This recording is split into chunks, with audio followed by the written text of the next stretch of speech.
PC ертөнцийг үнэхээр тэнцвэртэй ертөнц гэдэг байгаа. Тэгвэл юг ажиглаад яаж тэнцвэртэй ертөнц гэж үзээд байгаа болон энэ тэнцвэр нь хэр бат бөх хүчтэй эд вэ? Эсвэл хэврэг туяхан эд үү гэдэг тухай ярилццгаая. One Piece ертөнц яагаад өнөөдрийг хүртэл нуруу унаагүй вэ? Яаж дэлхийн засгийн газар Yonko босгосон найрын бүгд зэрэгцэн оршиж чадаад байна? Үнийг ярихын тулд эхлээд ертөнцийн бүтцийн тухай ярих хэрэгтэй. Байгаль дээр маш олон зүйлс тэг шимтэй байдаг. Мод, шувуу, амьтад, хүн өөр хүртэл. Яг төгс биш ч гэсэн ерөнхийд тогтсон тэг шимт. Тийм болохоор хүний тархинд иймэрхүү зүйлс эвтэйхэн байдаг. Харин тэг шимгүй зүйлс онцгүй санагддаг. Ихэнх хүмүүс шавжнуудыг үздэг шалтгааны нэг нь энэ. One Piece ертөнцч бас яг ийм шинж чанартай.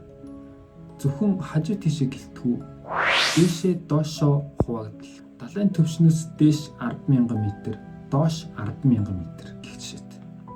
Одоо One Piece ертөнцийг эхнээс нь зурцгаая. Эхлээд шалтан бөөрг явна. Энийгээ дэлхий гэд нэрлэлчин. Бүхэлд нь батлагаар хэлсэн.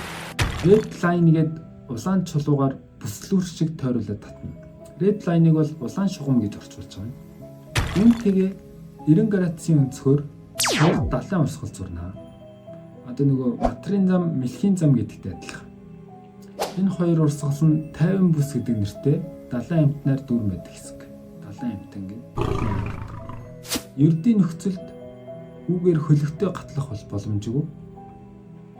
Ингээд хуваахаар 4 далаатай болно. Энийгээ сахан баруун зүүн хойд урд гэд нэрлэж байна. Тэгэхээр яаж юм? Тэгш хэм гарч ирж байгаа. Хоёр урсгалын голд байгаа далай бол Grand Line. Grand Line руу орж болох цорын ганц газар байгаа тонгоргоо бол энэ бол үнэндээ Red Line-ийн нэг цоорхоо шүү дээ. Далайн дэрэмчний хаан болохын төлөх Grand Line-ийн аялал энэ улаан шугамын энэ зэгс эхэлнэ. Тэгэд одоо энэ далайн лайнаараа Grand Line-аараа амжилттай явсан хөлгүүд явсаар агаад Red Line-ийнхаа нөгөө хэсэгтэр тулаад ир. Харин дэлхийн засгийн газар энэнийх нь дээр нь бааза байгуулсан байна. Grand Line-аар явж байгаад амьд гараад ирсэн далайн дэрэмчдийг одоо дахиад цааш нь явуулахгүй гэж хичээнэ гэсэн үг. Тэгээд ердийн тохиолдолд бол одоо улаан шугамд тулаад ирчих юм бол дээгүүр нь явна эсвэл доогуур нь явна гэсэн сонголт байна л та. Энгийн далайн дэрэмч мэдээж дэлхийн засгийн газрын төв баазын дундуур дээгүүр нь гараад явж чадна гэж байхгүй. Тийм болохоор бүгд л ерөнхийдөө газар доогуур загсан хүний арлаар дамжиж явдаг. Энэ яриад байгаа 10,000 м-ийн гүнд байдаг арал. За ингээд Red Line-ийнхаа нөгөө талд гараад ирэнгүүт Grand Line-ийн хоёр дахь хагас буюу шинэ ертөнц гэж нэрлэдэг. Шинэ ертөнцид далайн дөрвөн хаан буюу Yonko нар сууж байгаа. One Piece-ийг үзсэн хүн болгон бол энэ тухай мэдчихэж байгаа. Тэгээд ерөнхий давтлага маягаар хэллээ. Үүний дараа хүчний тэнцвэр гарч ирнэ.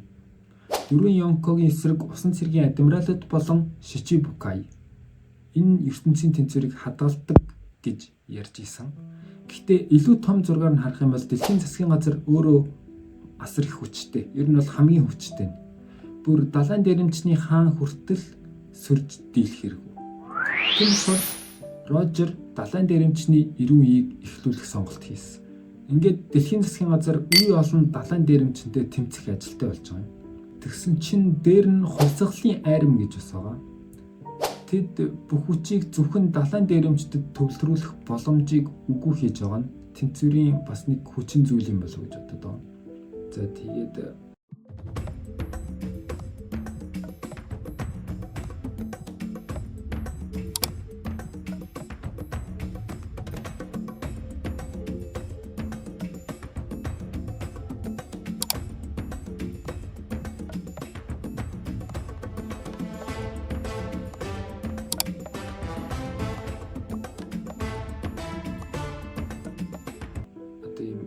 янз бүрийн хүчин зүйлүүд байна л та.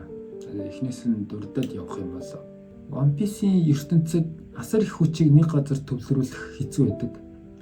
Чи том айрам босголоо гэж бодоход далайн хаад таамаглашгүй цаг агаар хоол хүнсний хангам нэгэд асуудал араас гарч ирнэ. Одоо ингээд ертөнцөнд тэр чигээрээ далайн явамжтай. Тэм болохоор Shanks, Luffy гэх мэтийн дээрэмчид цөөхөлөж гисэн хүчтэй байж чаддаг. Бүтэн айрын босгоод 50 гаруй хөлөгтэй явж идэл гинт далайн шуурга болвол тэгэл дууссан. Цаг нөхцөөж явж исэн Михавктэй таарад тэгээд дууссан. За бас дээр нь харанхуй 100 болон эртний зэвсгүүд гэдэг. Хэрвээ аль нэг тал нь энэ зэвсгийг эзэмших юм бол тэнцвэр эвдэх боломжтой гэж хараад байгаа. Тийм болохоор л дэлхийн засгийн газар бүхэн хатан өвнийг ямар ч аргаар хамаагүй олж устгах гэж үздэг баг. Дараа нь аврах биетнүүдийн хүчин зүйл гэж байна. Бид нэр аль нэг талд бүрэн гарч зогсохгүй байгаа нь ертөнцийн тэнцвэрийг хадгалсан байж мэдээ.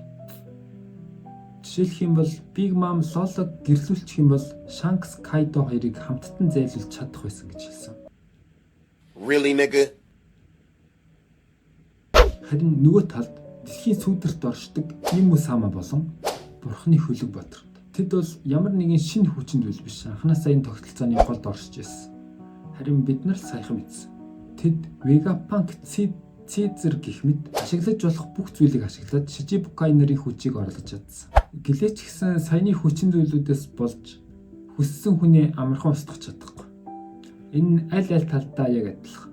Нэг томоохон хүчийг нэг мөр устгая гэх боломжгүй. Хачин жилтэй том жижиг янз бүрийн олон арлуудынхаа хаанч барилах боломжтой. Энэ өөрөө түүхийг сонирхолтой байлгаж ертөнцийн тэнцвэрийг хадгалахад чухал нөлөөтэй болов. Энэ дээр нэмээд хүчний системийн тухайч бас ярьж болно. Shichibukai системийг шинжлэх ухааны хүчээр орлуулсан дэлхийн засгийн газар үнэхээр давуу талыг гартаа авсан гэж үү? Аврах биетүүдтэй хамтарсан Big Mom үнэхээр Kaiдог буулган авч чадах байсан гэж үү? Бүр Kaido Shanks хоёрыг гэдэг байна шүү дээ. Ингэх боломжтой гэж үү? Гэт харах юм бол тимч хэврэг туйхан ид бол биш байгаа юм. Vegapunk эсвэл аврах биетүүдийг өөрийнхөө талд оруулна гэдэг чинь хэрийн амьтны чадах зүйл бол биш шүү дээ. Тэгэхээр өнөөдрийн бичлэгийг хүрээд дуусч байна. Миний хурдуулсан дутуу хэлсэн ямар нэг зүйл байх юм бол комент хийгч бичээрэй. Та нарын бодлоор тэнцвэрийг нураах хамгийн том хүчин зүйл юу вэ? Би бүх комментуудыг уншнаа. Тийм болохоор комент хийээрэй. Окей. Дараагийн бичлэгээр энэ бүхнийг зурсан Одо багшийн тухай ярилцгаая. Багш.